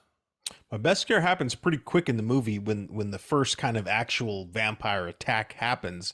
They're cornering this guy Gabe, and I think what it got me, and I never remembered it from the last time I'd watch it, is how quickly these vampires can move, and it still somehow looks like plausible. Like I actually literally right before the recording of this podcast was watching a little bit of What We Do in the Shadows. It's nice comedy that I like to have on to unwind to. When they move fast, it looks weird and kind of computer generated. It doesn't sell. In this, they come in and they grab Gabe so fast in such a weird, like, I don't know how to put my finger on how practical it appeared. It didn't look like they sped up the film. It didn't look like, I don't know what about this moment where Gabe gets taken so quickly that it's jarred me. I was like, oh shit, that's kind of wild. Like I just completely forgotten about that gag, and it really got me. Yeah, that was a great moment. And poor Gabe, man, he was just getting ready to get set up for a three-way with his friend and the girl from the oil rig. They're all trying to figure out who they're going to go to and go drink it. And a second later, he's getting pulled away by a vampire. I mean, that couldn't have happened after the three-way. I mean, sorry, Gabe. Yeah, that was going to be a good night. That was so quick and just jarring, as you said. When it happened, you're just like, oh crap! Like it just happened in an instant, and it was so quick. That leads into kind of like my best scare, which is right when the vampire attack first happens. And it's not necessarily a jump scare as much as just the moment. It's when the vampires attack that house. When the husband or wife are trying to sit down to dinner and the husband's already you can tell there's like a domestic situation going on there. And then you hear a crash come through the window and the woman's like looking over the table and it's the vampire. And just that whole scene is just so uneasy where Marlowe plays the record and he slams the guy against the wall. And just that whole scene is just so uncomfortable. It's like a home invasion vampire scene. You know what I mean? Yeah. Like they crash through these people's houses and they're just torturing them. Like you can tell they're getting off on torturing these people. It's not just about feeding on them. Like it's almost like the adrenaline makes the blood taste better or something because they really screw with these people. And that whole scene was just so uneasy and so uncomfortable when they're just going after these people. I loved that scene. And that was the one that kind of made me sit like resituate myself in my seat because it was just so uncomfortable. And if correct me if I'm wrong, but don't they like yank the wife through the window or They something? yanked the wife through the window, and then he's like, I can't remember what her name is. He's looking like Betty, like Yeah. And the way they did it, again, like the execution of that scene, I don't know how they did it. It's shot so well that it felt like they really just pulled like like 150-pound woman through a window yeah. like super fast. It wasn't like the end of Nightmare on Elm Street where that's clearly an inflatable doll being yanked through a window. Like it didn't have that look. It looks so fucking real. I don't know. Like there's a lot of moments in this movie that sell really well, and that adds to that scare. Yeah, it's really, really well done. Let's talk about best gore, because there is quite a bit of gore in this movie as well. When you're dealing with vampires, you have to imagine you're going to get some gore with a little bit of blood sucking here, but they really do amp up the gore in this movie, and effectively so, by the way. Oh, yeah. So, Patrick, what is your favorite gore in 30 Days a Night? Oh man, I could not pick this. There's a lot of great moments of gore, but Billy, the deputy, he gets turned rather late in the movie and has to be killed off. And then there's some melee in that moment, and then they cut back to the pieces of him. And I looked at it and I go, that looks fucking so real. It looked like just a bunch of chopped up pieces of a body. And I was kind of blown away with how gory and nasty it was. I was like, man, that looks fucking raw. Yeah, that was really, really well done. And looked good. Like it looked good. Like, movie's got a good budget, by the way. I think it's a $30 million movie. Yeah, but here's the thing. Very good budget. When you see a movie with that much, we've seen, I mean, I know I use this one as an example all the time, and I don't mean to just keep beating on this movie, but when you see a movie with like a $200 million budget like The Flash, and you see just really bad visual effects in that movie, and you're like, how did you spend $200 million? Because this does not look like, these effects are just graphically really bad. Mm-hmm. $30 million in this movie is well spent. Like, they used the money effectively, because it just like the scene you're talking about with like how they pull Gabe and they pull the woman through the window, that's probably done because they can afford to do it the right way, and it looks great. Just like the gore, like they're doing it in a way. And also, this was in 2007, so it wasn't in the full age of CGI, so there's no CGI blood. Yeah. We've talked about this on the show, Patrick. CGI blood is one of the worst things in films. They've never gotten it right, and it always looks bad. This is all practical in terms of like the blood and the gore. Like, this is not, digital effects being added after with bad looking blood. Like, it actually looks real, and it's really visceral. So it's funny, your best gore, let me rewind about 2 minutes to my best gore, which is when the one vampire who's kind of almost like the attack dog vampire, he's bald, and he's almost like he's the super animalistic one. He never says a word. He just growls and screeches and comes after you. He goes into the utilidor and gets into a fight with all the people, scratches Billy, and he's about to kill Eben. He throws Eben across the room, and he has Eben right next to the metal muncher. Now, you and I have talked about this many, many times in the podcast, Patrick. When you introduce something in a movie, make sure make sure it's there for a reason. Mm-hmm. Early in the movie, we travel to the utilidor because Eben gets a call from the guy running it, who ends up being one of the people, saved in the place. And he says, I found something strange here. And it was the mechanics of the guy, the helicopter pilot from town, because that was the only other way to escape. So the vampires went after him, and he found his earphones and all the like mechanics that they ripped out of the helicopter going through the metal muncher, this giant shredding machine that they use in this place. And they showed how it mangled all the machine parts and everything, and basically ruined this guy's livelihood because they destroyed his helicopter. Fast forward an hour and a half later, at the end of the movie, we're back in the utilidor, and there's that metal muncher. And I was like, this is how you tell a story. You introduced it earlier, now it's coming back up at the end. And the vampire is about to kill Eben, and here comes Billy to save the day. He basically bum rushes a vampire, pushes him into the utilidor, or into the metal muncher, and the vampire just gets crunched, and blood goes flying, and half of Billy's arm gets taken off with it. Yeah. Creepy, disgusting, I don't know. Like, I feel like this is the movie that gave David Gordon Green the idea to do that in Halloween Ends, except his version was god awful and terrible. The version in this movie is so good, and it's so quick too, because the thing's running, and you think Evan's going to get his head shoved down in there. Instead, it's the vampire in Billy's arm, and it's quick because it just happens. He goes down, and blood just goes flying, and it's just a great effect. And it's fucking gory as all get out, especially when Billy's arm gets caught in there too. You know, Billy has a really rough ending. What that technique you're talking about is called Chekhov's gun, and the idea is you show something, use it. That's the rule. That's what Chekhov's gun means, and they set it up perfectly in the beginning because all the things are going wrong in town and they don't quite know why. Eben's going around and talking to all the people because all the bad things, all the things that are happening in town seem strange. And in that moment, when the guy talks about it, he goes, "They threw my shit in the fucking grinder." And then he throws a big piece of metal in there to show that the grinder just chews it up in a split second.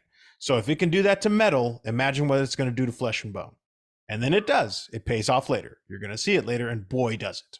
I love when they do that. And I know you said, like, it is a technique, you know what I mean? But you and I both know, we've talked about this, how many times movies fail to do that. They introduce something and then they just let it go. They just leave it dangling, or they introduce something late in the movie and you're like, where did that come from? Like, why is like, where did it becomes a convenience, which you don't want. You create a solution that was never there. Like you're like, you created a problem you couldn't solve, so you just created a too convenient solution. Sometimes they'll call that a Deus Ex Machina, like that, like an act of God, where it's just like, oh, something that has no chance of happening happens to save the day. Yeah, and that's what I don't like. This is just a brilliant execution. If you introduced it, you showed its effectiveness, we go back there and it comes into play again. It was, I loved it. I loved the way they did it, and that was just a great bit of gore. What about best kill? Because there are a lot of kills in this movie, man. This is a very kill-heavy movie. What was your favorite kill in 30 Days a Night? Well, I got to keep going with my man Billy. Billy just keeps on coming back for more. I remember in the theater at the time, I'm really enjoying this movie, and I was like, man, this movie fucking kicks ass. I'm really into this thing. And then it's time to kill Billy. Billy has turned into a vampire. And it's too late for him. So we all know what we have to do. We have to chop his fucking head off. And they do it in graphic ways earlier in the movie, but not super graphic. In this moment, it's watching Josh Hartnett like chop a fucking tree down, and they don't cut away. And I was so blown away by that. Remember back in 07 going, I don't know in 07 if I had seen anything that gory outside of like a trauma movie that just has excessive gore. It was like, holy shit, like the first axe hit didn't quite work and the head starts to tilt and then he chops some more and he chops some more and like the head is like now hanging on by skin string and you're like, well, fuck me. That's a hardcore way to fucking kill somebody on screen. Like it just, you weren't seeing kills like that back then. I mean, that would make Terrifier, that would make Art the Clown and Terrifier blush. Yeah, that's, like I said, we talk about this, like one of our all-time shared favorite all-time movies is Texas Chainsaw Massacre, and we actually talked about how little blood there is in that movie for such a great horror film. This is like, you know, and then later Texas Chainsaw Massacre movies, they try to go over the top with the gore because they're trying to like, oh, it's a chainsaw, we got to use the chainsaw mangling people. Yeah. And a lot of the time it doesn't work. It's just overkill in a way. This one was perfect because you got to imagine chopping someone's head off is not going to be easy. You're not going to full on Jon Snow swing a sword and someone's head's going to go flying off. You're going to have to chop at him a couple of times. A human head is not meant to just get chopped off with an axe. And so you have to chop at it like a tree. And it's incredibly gory and incredibly disgusting when it happens. And they show every second of it. Do you know that in royalty or like royalty or rich people back in the day who were being executed via guillotine would tip their executor to make sure he sharpened the blade so that the kill was quick? Yeah, they used. And I believe that's where tips came from to ensure prompt service. Yeah, there's stories I remember reading. I can't remember if this is from like high school or just like in books or stories I've read more recently. I don't know where I heard this, but I'm pretty sure it's true.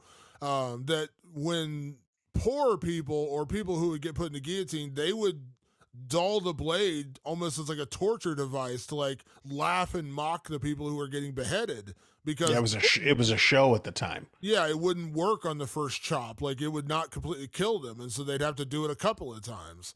I remember reading a story about that. I was like, "Good God!" I mean, the cruelty in those ages was already pretty off the charts, but I remember reading that and I was like, "Damn." Oh yeah, it was fucked up. Yeah, so it's hard to chop a head off, and they show just how hard it can be in all its fucking disgusting, bloody kill gore. So my favorite kill in 30 Days a Night is an extension of my favorite line. And that is the girl being led through town as bait, trying to get the people out. And that is my favorite scene in the entire movie. The girl walking through, help me, and the people in the attic almost fall for it. They're like, we got to go pull her off the street. And then Eben goes, look at the rooftops. And he sees the vampires jumping along the rooftops following Love her. that. And so they don't go out and save her. And the vampires are just like, well, they didn't save you. So guess what? Your dinner. And they all surround her. And that's where we get the, no God scene. But then they all just surround her. And it's just like watching a pack of wolves or a pack of animals go. Like if you watch like the Nature Channel and you see like a pack of animals attack another animal to kill it and feast on it, that's what it was like. It was so animalistic. And they torture this poor girl. Like they cut her up, they slice at her, they claw at her, and then they attack her. It's just so unnerving in that moment. Like you genuinely feel bad for this poor girl. Like that is like one of those kills where you're just like, man, get it over with. Like get it over with. And they're pawing, they're toying with their food. And that's one of those scenes that's, I won't say I say hard to watch in the terms of like, man, like they're really like they're basically like, you didn't do your job, so now you're gonna pay for it. And they all just like surround her and mess with her, and then they obviously kill her. That to me is my favorite kill, but it's also my favorite scene. Just like seeing the vampires try to tempt out the survivors, and then when it doesn't work, they're like, hey, well, you know what? We still got dinner with this poor girl. Yeah, no, they are vicious. That's what I like about these vampires is that for something like the Lost Boys, like you kind of want to be one of the Lost Boys. You don't want to be one of these things. You do not want to be one of these vampires at all. They're very, very devious, nasty things. What are you thinking, Ben Foster? Why do you want to be like one of these guys? Jeez, man. What was your life glamored. like? What was your life like when you're like, man, I really want to be doing this for a living? All right, Patrick, can you introduce our next category because it's a new one, and I enjoy this one because we talk about all the ways that 30 Days a Night is different, and this is where your category comes in. Yeah, I called this category just cool vampire shit. And I should have been more specific because what I'm really trying to say is like shit I've never seen vampires do. This movie's very unique that way. There's all these just little scenes where I'm like, you never see a vampire doing that, and they do it in this movie. And like part of me is like, I never even see like any kind of bad guy killer monsters doing these things. It's just such a unique movie. So I devised a category where it was worth just noting those things that you're like, man, I've never seen this happen in a vampire movie before.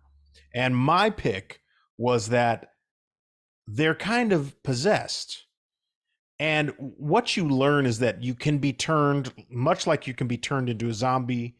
You can, and there's nothing new about that in vampire lore. If you get bitten by a vampire, the likelihood of you changing is very good.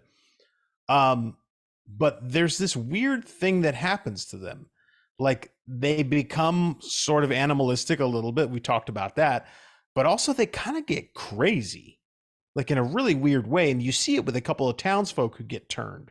Like they start to behave in an odd way. And I can't remember exactly the character that I'm thinking of, but like when Eben comes in to check on him, like he says something super weird and you realize, oh, he's turning. So when you get bit by them, you don't just like turn into a vampire. You turn into like a weird, like you get possessed. It was almost like watching like somebody being possessed by the devil. It was kind of that. Yeah, and it is. It's like a distorted version of that person. Like it's still them, and that's what Eben says later in the movie when he says they were still themselves for a little bit, and that's what he uses as his his chance to go after Marlo and put a stop to it is injecting himself with the vampire blood because you turn quickly, but you still have a little bit of time where you're still a human for a little bit longer. You still have that little bit in you. Mm-hmm. But you're not there. You're not all the way there. So you have to like it's a very quick turn. Yeah, and then once you turn, it's a very like because their eyes turn black, their teeth go jagged, and then they're just but they're not totally like they're monstrous, but they're not devoid of intelligence. It's a really Yeah. creepy way to do it. I really enjoyed that. Yeah, it's almost like they are possessed, like it's a disease that's overtaken them. And it's funny, like that little girl that he beheads, she was being weird as fuck. Well, she was like saying some weird shit. I should have She fucking says, wrote it down. I'm done with this one. I'm done with this one." And she moves on Yeah. to the next. Yeah, she want. I want another one. Yeah, yeah, he was happy to fucking lop her head off. Hey, Eben, she was still herself a little bit, and you went and swung that axe, huh? No problem. Okay, Yeah. gotcha, pal. So I don't mean to keep harping on this one scene, but my favorite cool vampire shit in 30 Days a Night is that scene where they lead the girl out into the snow and use Yeah. her as bait for the other humans. Yeah. Again, talk about things I've never seen before. Now, someone's probably going to hit me up and tell me there's some obscure vampire movie where they do something similar, and I'm sure if I did enough research, I could find it too. But I always remember that scene because it is so brilliant because they've now ravaged the town. They've killed the majority of whatever 159 people were living in Barrow, Alaska. But they know there are stragglers. They know there are still people hiding and living in basements and, they're not out in the open because they've hidden away from the vampires. Sending that poor girl out into the snow in the middle of the night, in the middle of darkness, just crying for help, trying to lure people out. And again, if not for Eben noticing the rooftops, it was going to work. People in that attic were like, "We got to go down and get her." And just before they're about to open that hatch and go downstairs, he's like, "No, wait. Look at the rooftops." It's such an orchestrated attack from again these creatures, these vampires throughout the entire movie. We've learned for the most part are just animals. They are attack dogs. You know what I mean? They're not meant to be a thinking man's vampire. They are there to kill and consume blood. But in those brief moments, you see that cognition. You see that element of intelligence in them. That they're like, "Hey, we can't find any more food. Let's send out a little bit of bait and see who comes out to save her." And it's such a great scene that shows a little bit of that intelligence, a little bit of that cognition without totally making them emailing vampires like they were in the Yeah. comic book. Yeah, a good idea to cut out the emails because boy, that would have been a drab way to start the whole thing. But I would push back a little bit and say while they're not thinking man's vampires, they are almost like I would say like Heath Ledger's Joker. They are just toying with humanity. Yeah. Like that's kind of where so there is some philosophy to them, which is one of the cool vampire shits that I kind of noted was they have a bit of a philosophy. Like their philosophy is these fucking humans. Yeah. Like they're a threat to our kind, but look how easily you can fuck with them. Yeah. There was this weird understanding throughout the movie. You get the sense that like they know they have to be cunning and they have to think about the way they attack humans. It came across really well, but they have these like really strong opinions about humans. Like they are thinking about stuff, but but on the surface and the way they attack is so vicious and so different. There's no elegance to the way they kill. There's none of that. It's none of that romantic vampire shit. There's no elegance to it. It's monstrous. But on the flip side, they're a monster with a lot of thought process. It's super, super unique.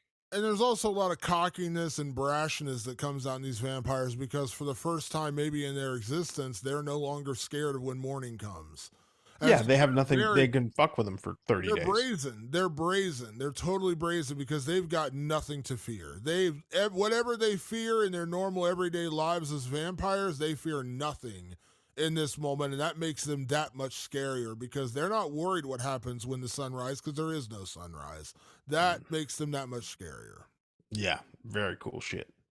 Let's talk in our next category about remake, sequel, or leave it alone. Now, this is the category where we take the movie we're reviewing and we say, should they remake it? Should they make a sequel, or should they leave it alone? Now, to be fair, they did make a sequel to this movie called 30 Days a Night, Dark Days, which is also based upon the comic. Nobody from the original cast returned. They had a different Stella, a different Eben, and that one played into the whole vampire hunter trying to expose the world. Stella becomes basically like she's trying to prove to the world that vampires exist. It grows outside of Barrow, Alaska. She is now basically going town to town, or city to city, trying to convince people that vampires actually exist. It's a much bigger film in that way, although if you see it, it's a much lower budget film. As I said, Josh Hartnett doesn't return. Melissa George doesn't return. None of the cast returns. So, yes, there is already a sequel out there. But that being said, Patrick, 30 Days a Night, would you remake it? Would you sequelize it? Or would you just leave it alone?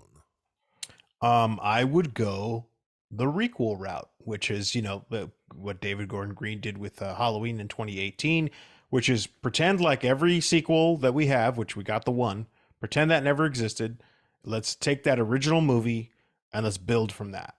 I think you got something there. I really do. And again, like they built up so much of their own unique mythology, their own unique vampire patterns, that you can do this again somewhere else. Let's shoot it in Iceland this time. I've been to Iceland; it's great there, or one of the other many Nordic countries. Shoot it there, where they have long periods of night. Where they have 6 months of night in certain places. Like you can make this a lot crazier if you want. Like, go that route. Like, you've set up something cool here. We can keep it going. Hire a great actor like a Danny Houston to be the lead vampire in this situation. Introduce that high vampire or whatever. Introduce him and introduce like a new sect that is out to terrorize, like half of Europe under the cover of Arctic darkness. Like, let's go for it. Let's fucking do it, because they got a great foundation in this film. I'd like to see them build on what they did here. Yeah, that's the only thing I'd want to see if they're going to do it. I wouldn't necessarily want to see a direct sequel because while the comic books did carry on the storyline, the comic books felt so much different from the original story because it was so isolated and was such a unique take on, these vampires attacking a town shrouded in darkness for a month.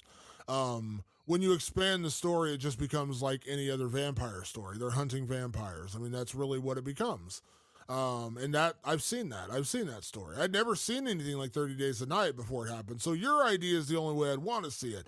There are realistic places on Earth that are also like that place in Alaska where they don't get sunlight for 30 days, or as you said, 60 days or whatever it is. So you could set this story in a different part of the world and make another creative, weird twist on it. Like you said, 60 days a night or 90 days a night or whatever it is, and do something like that.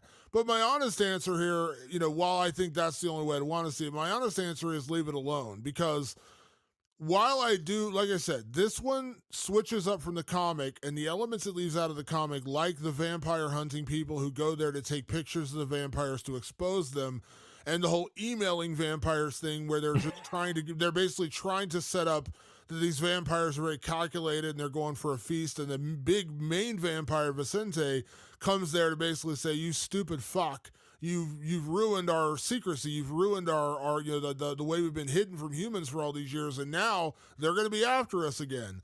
And they were totally setting up a sequel, and I'm fine with that because this is Steve Niles' story, and he had more story to tell, and they did a ton of sequels. And again, I have no problem with that in the comic books. That's fine. But to me, this is just the perfect beginning, middle, and end of a movie. Vampires, we don't know where they came from. We don't know anything about them except they know there's a feast to be had in this town during 30 Days of Darkness. There's a sheriff, there's his estranged wife, there's a bunch of unique townspeople, and they've got to survive. That's all I need. I don't need to see that story carried on. I don't need to see where Stella goes from here. I don't necessarily need to see the bigger group of vampires. And I said, if I'm going to see something like that, I would suggest like what you talked about, where it's in Iceland this time, where it's in Antarctica, or wherever you have 30 days a night or 60 days a night. If you want to do that, fine, and try to take a little different spin on it, great. But otherwise, leave it alone, because this one has, to me, the perfect beginning, the perfect middle, and the perfect end. It does not need to be messed with. Yeah. Yeah. I mean, I don't fault you for having that take because this is pretty unique. It's pretty cool. Like, Can I can I throw out one more thing real quick before we get to the next category? One thing we yeah. haven't talked about, and I want to mention this because I guarantee you someone listening to this is going to be like, will you please talk about this? And we haven't. The ending of the film, when Eben injects himself with the vampire blood and turns, and he goes out and has the fight with Marlowe. And the biggest thing I've heard people bump up against in this movie, and even the comic book for that matter, because it happens in the comic as well, except it's Eben versus Vicente, the lead, the big vampire king, whatever you want to call him, versus Marlowe. It's Vicente versus Eben in the comic, but it's Eben versus Marlowe in the movie. And the biggest thing I hear people bump up against is how can Eben, newly injected with vampire blood, kill Marlowe? Shouldn't Marlowe be such a crafty, old age vampire warrior that he would just fucking maul Eben? I hear people that's one of the biggest criticisms I hear in this movie is how that happened. Can I ask, did you bump up against that? Or how do you feel about the ending, the choice, which is again direct from the comics? Yeah. That he just goes to fight the lead vampire and ultimately kills him. Yeah, I mean, it is weird. And the thing that bothers me the most about it isn't that happened. It's that it's the most poorly executed part of the entire movie. It's the worst CG because they try to kill him the way they kill him in the comics, which is Eben reaches through his mouth and basically just punches right out the back of his head, fucking his whole brain up. It just looks it's the worst part of the movie. It is literally really bad CG that does not hold up. Other than that, it's like I'm too on the ride to really go, that's a bunch of fucking bullshit. Like I've already bought into so much stuff that's outside the realm of possibility that it didn't bother me. I think it was just like, especially because it's just nobody bothered to stand up to Marlowe. For all I know, any one of the other vampires could have done that. They just chose not to. They're all in on it, and Eben is taking the advantage of saying, I'm going to gain the vampire power, and with gaining that power, I will stop him, which none of these other vampires would do because their morality is, I'm a vampire, I eat humans, not I'm a vampire, I need to stop other vampires. So it's fine by me. Yeah, I didn't really bump up against it, and here's one reason I kind of forgot because I love this movie, but I hadn't seen it in a few years. It's not like Eben wins the fight; he's getting his ass kicked the entire time. Yeah, basically, Marlowe jumps at him and he throws the one punch that goes through his head. He's not like he wins the fight and he's just kicking Marlowe's ass. It's like this back and forth martial arts battle. Eben getting his ass handed to him, and then just as Marlowe leaps at him to kill him, he punches through the head. So I really don't have a problem with it. Also, one thing I was way overthinking this, Patrick, as a mixed martial arts enthusiast myself, and what I do for a living. Marlowe is an all-powerful vampire. As you said, the other vampires don't challenge him. They all kind of bow to him, right? They don't challenge him at all. They're all subservient to Marlowe. If you're that powerful and you're so used to being that powerful and humans can't touch you, you can get a shotgun blown. They can blow you to death with a shotgun and it does nothing to you. Why would you fear anybody else? Why would it's not like Marlowe's in a gym 3 times a week or 2 times a day practicing his jiu-jitsu and his wrestling. I mean, no one's messing with this guy and no human can touch him. The best fighter on earth couldn't do anything to Marlowe because he's too powerful and too dangerous and you get one scratch and you're fucked. You know what I mean? So why would he really need to know how to fight? Why would he need to be an all-powerful vampire? Because the only people who are going to challenge him are going to be humans, and guess what? They're not a challenge. And apparently, other vampires don't bother challenging. They're all just looking for a leader to kind of find food for them. So they're not really bothering. They don't go into the sort of wolf alpha thing. They don't really get into that. It's just clear that they like the guy. For all I know, any one of those vampires could have done that to him too. They just chose not to. Yeah, they're all subservient to him. They bow to Marlowe. He's the leader. That's the pecking order. You know what I mean? He's the lion and they're all the cubs, or however you want to say it. Yeah, and by the way, the lion, the head of the pride, he could get his ass completely handed to him by the full pride of lionesses. that are all there. There's like 7 or 8 or whatever. They could tear them to shreds. They don't. Yeah. So it's kind. I think So- it's kind of the same principle. Yeah, and so like, why would he be scared? Why and all this? Like, why is he practicing to be a badass? Like, he doesn't need to be a badass. He's Yeah, just he doesn't need powerful. any of that. Yeah, so that's why I was like, because I did when I saw that complaint when the movie, like I had a lot of people when the movie first came. I remember talking to friends, and they're like, I loved the movie, it was great, but that ending was kind of weird because it's like, how would this guy would just get injected with vampire blood? Why is he able to beat up the main vampire? And I think that kind of goes into the whole like True Blood of it all. If you watch True Blood, like the vampires, like every vampire in True Blood, like the older you are, the more powerful and power and strength and all those things you are. So like if you're 1,000 years old, you are going to be able to just absolutely maul and kill anyone who's 500 years old because you have just so much age and experience on them. It's you're untouchable. I think that's kind of the mentality people have with this. Is like he's an ancient vampire and this guy's day one vampire and he's going to kill him. I just think they're taking the wrong approach, and maybe I'm overthinking it, but I'm just like, why would Marlowe fear this guy? Like that's, and when you watch the scene, he kicks the shit out of Eben until that last punch. Yeah, I don't. In this movie, that kind of logic wouldn't bother me. Yeah, but I'm sure you've heard that too. I'm sure you've heard that complaint or that question. I haven't personally. Really? No, I've heard that a lot. Yeah, that's the one thing I've heard people bump up against with this movie. So I wanted to mention that before we got out of here. All right, next category. Let's talk about, can we survive this horror film? So Patrick, this is the category, one of my favorites, where we inject ourselves into whatever horror film we're watching and we ask the question, could we survive? So Patrick, could we survive 30 Days of Night? It's not looking likely, Damon. I don't think. First of all, why on earth would I be in such an isolated place? That's not my style. But I digress. There I am. 30 Days of Night are coming, which I like the dark, so I'm okay with that part of it. But then here come these fucking fucking vicious killer, fast, nasty, strong, lots of teeth, lots of blood, screeching, clicking, all that good stuff. I am gonna try and hold up in the attic like they did, but the minute I come face to face with these things, there's no way I'm just getting taken out. Probably the most unbelievable thing is that anybody survived long enough to get to that point. Yeah, the best I could hope for is that I would be Bo, that I would be the guy who would go out in a blaze of glory and mow down a few vampires before blowing myself up, but not actually blowing myself up and getting my head stepped on by a vampire.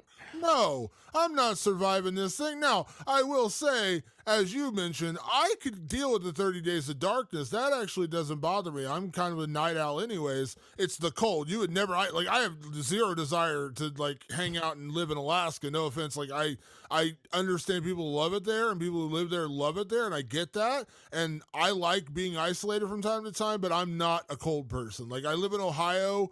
We deal with a lot of winter. I hate it. So no, there's no chance I'm going to be living in Alaska, but just taking that element out of there. No, I'm not surviving this movie. Nah. I'm going to be food. I don't know if I'm going to be food on day 1 or day 30, but I'm going to be food at some point. Yeah, that's the most unrealistic thing about this movie is that Stella makes it out alive. That's just, no one should have made it. There should have been 0 people left, and the vampires should have totally won. Yeah, but yes, in that regard, no, I ain't making it. Sorry, I ain't gonna survive day 31 on this place. All right, Patrick. Last category, as always, as we close out here, is it scary? So, Patrick, at the end of the day, 30 Days a Night, is it scary? Oh yeah, in the classical sense, in terms of the elements that it has in place, plenty of dread, plenty of vicious vampires, plenty of gore, blood, and kills. It's everything you're looking for in a horror movie. Did it actually scare me? Not really. It more like titillated me. I was more just like, damn, this shit is cool. Like it's just one of those movies where you're like, I wish I'd thought of this. I'm glad someone did because I get to sit here and watch it. But it's just like I was so much more like caught up in how different and interesting the take was that I was never really scared. But I can tell you that all of the trappings of a good horror movie are there. Yeah, I would say it is very scary because, as I mentioned, it has a lot of different scares. There are jump scares. There's the slow, tortured scares. There's the gore. It's so many elements of what we love about horror all wrapped into one. And I'm about to make a really controversial statement. Now, I'm not thinking deep on this one, Patrick. I'm just saying this kind of off the cuff. I said this is one of my favorite vampire movies, and I absolutely stand up to say that. You know what I would argue, Patrick? This Mhm. might be the scariest vampire movie. The scariest. Now Because that's I love interesting. I got to it. think about that. I'd have to think about it a little bit more. I love vampire movies, but by and large, they don't really scare me. I just enjoy them. They're good stories. Yeah. Or great characters or whatever, like Lost Boys. But they don't really scare me. This one legitimately is scary at moments, and especially the first time you see it. Like, when you see it more often, you see the scares coming. Of course, you're not going to be scared over and over again. But I would argue this might be the scariest. Like, I'd have to really drill down and think about like the full weight of all vampire movies. But I would have to say at worst this is top three. But right now in my head, I'm like, this might be the scary. I'm not talking about the best vampire. I'm saying scariest vampire movie. This might be at the top for me. Yeah, on pure scares, it could be up there. I mean, I remember being scared of Fright Night as a kid, but then like on the rewatches, it's almost kind of a comedy. Yeah. But it's crazy. Like it's kind of one of those movies that where crazy shit happens. And of course, I think we would probably both agree that The Lost Boys is our favorite vampire movie of all time. But it's not even like remotely scary. It's kind of just this great adventure movie with kid vampires, and I just kind of love that movie. It doesn't invoke fear, whereas this is sort of like a kind of a fast-paced zombie movie. And zombie movies can be terrifying because you're like, I don't want to be trapped in that situation. I don't want to be trapped in the situation of 30 Days of Night. And there's not a lot of, I really off the top of my head can't think of another vampire movie where I'm like, yeah, I don't want to be stuck with these vampires. Like I sort of want to be with the vampires from Near Dark. Like they're kind of cool. Like I want to hang with the cool kids. I don't want to hang with these vampires. I don't want to see them. I don't want to be trapped with these guys. Yeah, you might be onto something there, but doing a deep dive on vampirism at this moment or vampire movies, this might be up there for this just pure scare, pure terror.